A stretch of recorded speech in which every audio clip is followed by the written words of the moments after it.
Hi, my name is Cecil.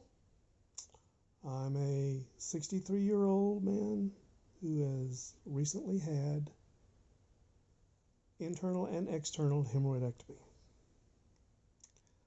I tell you this because this is the intro to my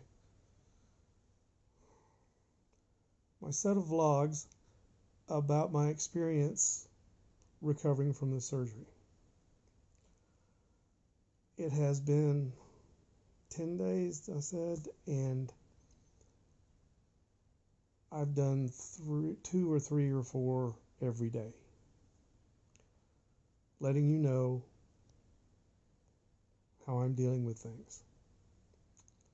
At this point, I think I'm past the worst. I have been able to have a bowel movement several times, but not significant volume. I've lost a bit of weight, over 10 pounds, without output. Not because I was trying to lose weight, not because I had a severe restrictive diet. It's because it's what I felt like eating, and my choices in what I eat have been reflective of the recommended diet. So, I'm here to do the only video that I have notes on. Everything else is straight from me, straight to you, in the moment. Let's talk a little bit about the types of meds you will have. It's not just painkiller. Your doctor may prescribe hydrocodone, oxycodone, whatever, in various strengths that are appropriate for you in his judgment. You should adhere to those. You should take those according to his recommendation. You may think you don't need them. You may feel you don't need them. You may not need them. But I'm going to recommend that you follow your doctor's instructions. I didn't always. Take that for whatever you feel it means. Beyond painkillers, there are other things that you will find useful. He will probably prescribe a version of Mycolog 2, which is a cream for the tender area. Use it. It is a combination of an antibacterial and an anti-inflammatory. It's a steroid, but it's topical, so don't worry about gaining weight. I didn't. And I started off at 215, and I'm down below 205, 10 days in. Your results may vary. Beyond that, you will want to utilize the benefits of a stool softener. This is for 2 reasons. One, your body has shut down. Your digestive tract has stopped its function. It takes a while to wake up. During that time, you will still be receiving nourishment, which the body has to process. Stool softeners will make sure that that process is less painful on the other end. If you are giving any kind of painkillers, any of the codones, those have a tendency to constipate you. So you want to undo that. On top of that, in the same topic, you will also want to remain on a high fiber diet. Well, there's 2 parts to a high fiber diet. One is the food, the other is maintaining hydration. because that keeps the fiber from turning into a blockage as well.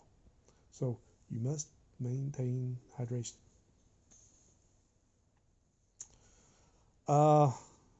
Beyond that, I got some benefit from using gas pills, simethicone. The doctor didn't mention those, but I found those to give me great relief. You'll see a day or so in, I had some belly cramps.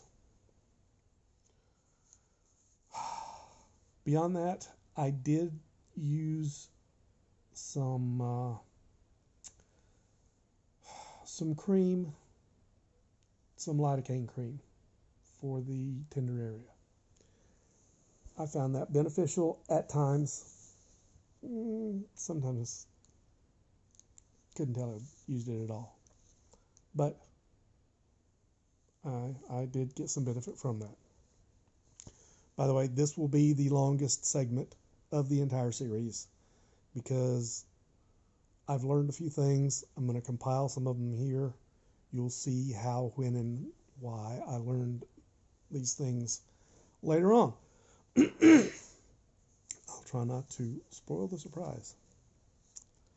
Another item you may find useful is a sitz bath. Those are recommended. Water only. Let me re-emphasize this. Use water only. I know you're going to be tempted to use Epsom salts or salt or something. Contraindicated. Do not add anything to the sitz bath but water. There are instructions on the box. I was going to show you how to set it up and all that bull crap, but at this point, you can read. Buy it beforehand, not after the fact. Read the instructions, set it up once or twice, try it. I found some relief from it, but I hated it. And hated was a strong word. I didn't find it as useful as getting in the tub and using a fine spray to clean the affected area. The primary use for a sitz bath is supposedly to take down swelling, which I don't understand because you're also using an ice pack for that. Oh yeah, you want an ice bag too. Which I found much less, more useful. But a sitz bath is good for cleaning up after you do end up having a bowel movement, because you can just kind of swish around in the water. Again, I find a shower with a fine spray, gentle, does a better job. But you just have to deal with getting in and out of the shower all the time.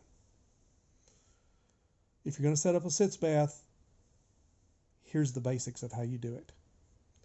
It's got a bag that you hang, kind of like an IV bag, but it just goes to a tube that squirts down into the bowl. And it's just a bowl that sits inside your toilet with all the seats up. You will fill the bowl itself with comfortably warm water. Set it down in there. Be sure you get the kind with the bag that hangs down with the tube, and the tube goes down into the bowl. And you fill the bag with completely hot water. Fill it a third full. That'll probably be plenty. And you fill it with completely hot water. I mean, really, really as hot, just straight hot water out of the tap. And you'll use that to rewarm the water in the bowl as it chills. But basically, you'll set it in the toilet, attach the tube down into it through whatever pathway it shows on the box. And there's usually like a little clamp in the bottom that it tucks into to hold it in position. So you'll sit down, you'll start getting your sitz bath. You relax. I found it uncomfortable to sit in because everything's just kind of hanging down in there. And to me, that puts stress on mine. So you sit there, you swish back and forth a little bit. It's got vents for the excess water to flow out down into the bowl. When the water starts to get just a little bit cool, I mean, you can do it any time that it suits you. It's got a shut-off little slide clamp or a click clamp, or I don't know what yours is going to have, but that's what mine had, was a little slide clamp to crimp the tube. You uncrimp the tube, a little water flows in, a little water flows out the back, it warms the water, shut the tube off. You do that for as long as you want to take the sitz bath. Keep it nice and warm, comfortably warm, and that may work fantastic for you. You may get wonderful relief, but at the very minimum, it'll help clean you off. So you'll do that before and after you start having bowel movements, so that you will be able to keep your stitches soft, keep yourself clean, and get used to it, for one thing. Decide if you like it or you want to work with the spray in the toilet. In the tub. So, covered that. Next notes. Important things I learned. Okay, I'm just going to come out and say it.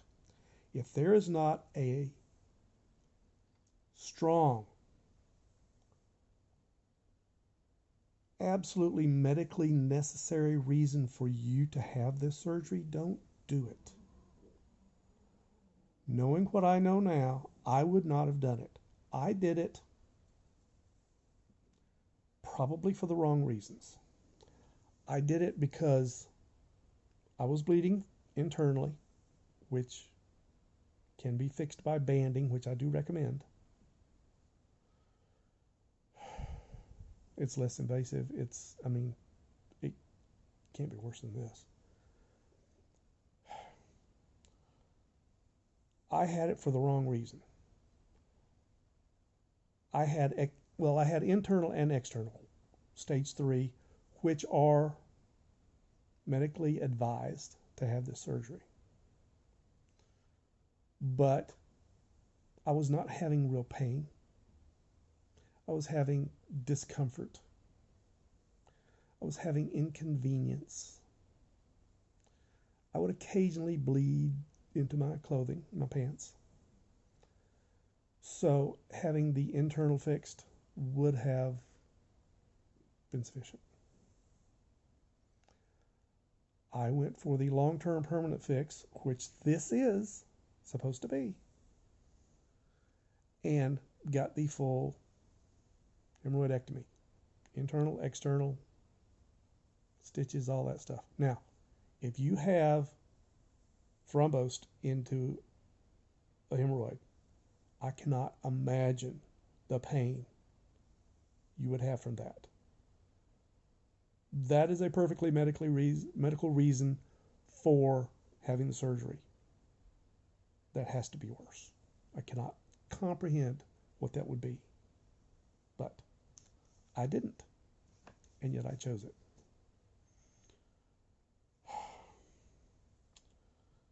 Let me tell you a couple of things that you need to focus on.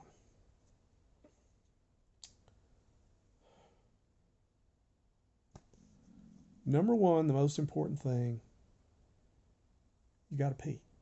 And you got to pee every time it's possible to pee. Do not hold back. It doesn't hurt.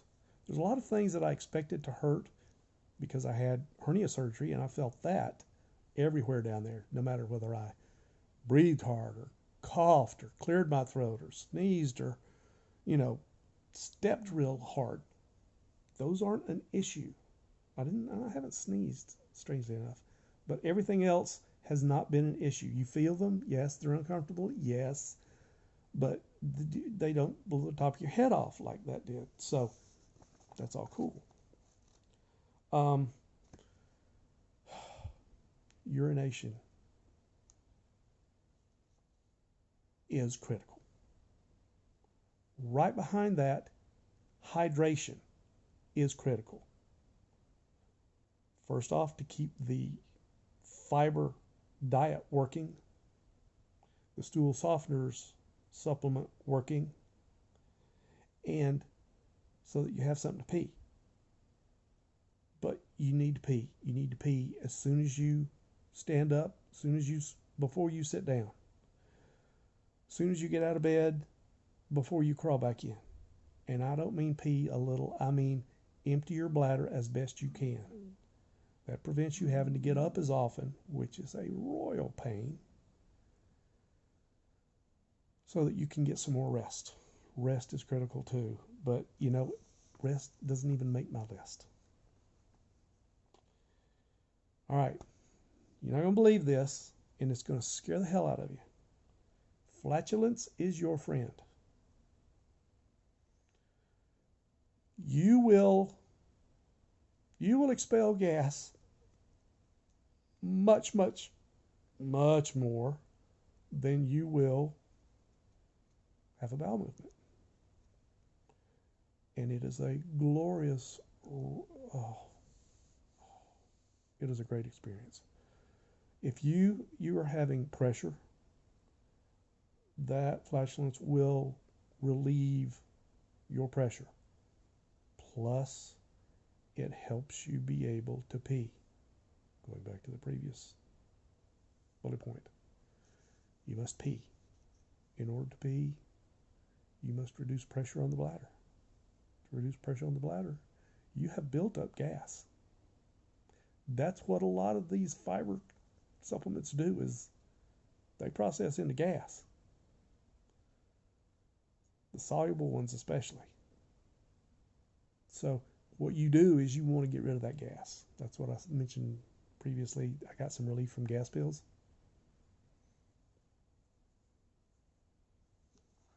Listen to me. Flatulence is your friend. And the longer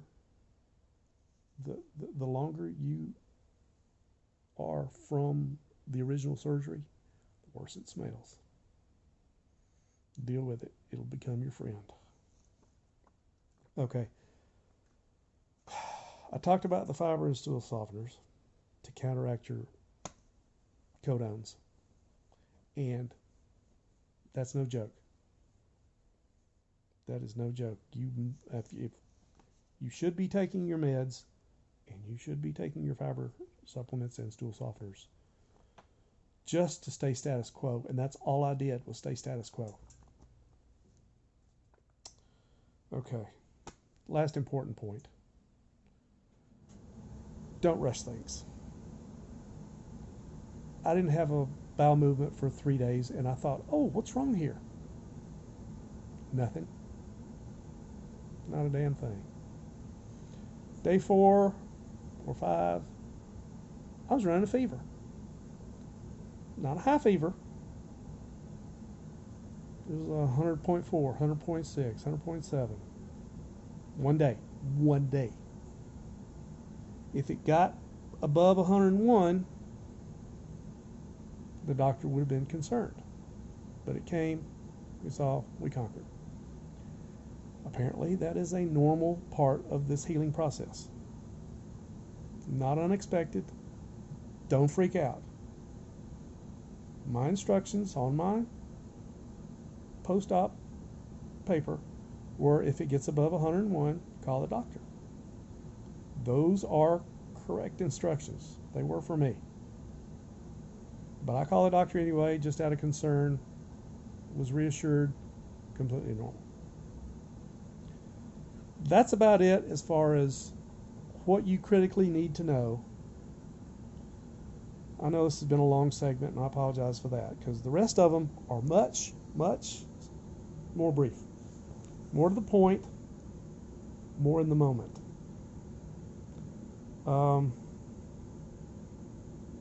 I guess you should go ahead and start watching the series, because it's honest, it's me, it's just like this segment in that it's one take. It's different from this segment in that I didn't have notes then. I didn't use any notes. I'm talking from the top of my head in the moment. A lot of this has been too. I just had, bullet points to keep me on target, so that you will know the most critical things first. Okay, I've run over way longer than I thought I would. So, thanks for sticking with me through this. You'll see throughout, and like I said, I think this is like day 10 or something. You'll see my struggles, my successes, and I hope you can find a way to laugh at me a little.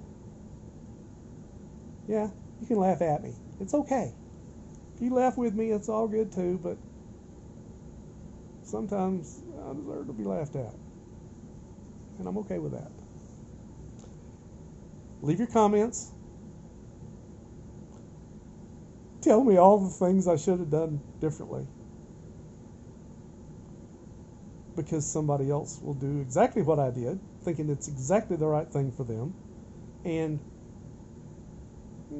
I'm just one guy doing the best I can for me. As I say a couple times in the other episodes, your results may vary. Your doctor knows you. Your doctor has given his very best recommendation for your situation. But if I leave you with one thing, let me leave you with this. Don't do it. If you have a choice, if you can get by, don't do it. When they do the first examination, well, when they did mine, they say, you've got some internal ones that are bleeding. We can put a band on them right now. And it'll fall off in 3 or 4 days. And it'll bleed for a few more after that. Then it'll heal right up, and you won't have the ones on the inside anymore. Oh, if I'd have just listened to them. But I went for the full Monty. So, and my journey's not done at this point. I've got more. I'm not back to normal yet, completely. Not even close. I'm not having regular bowel movements. I'm still having great discomfort. So, just because you're past day 10 when I'm recording this, that's not the end of the story. Good luck. Make wise decisions. Come right back to see my adventure.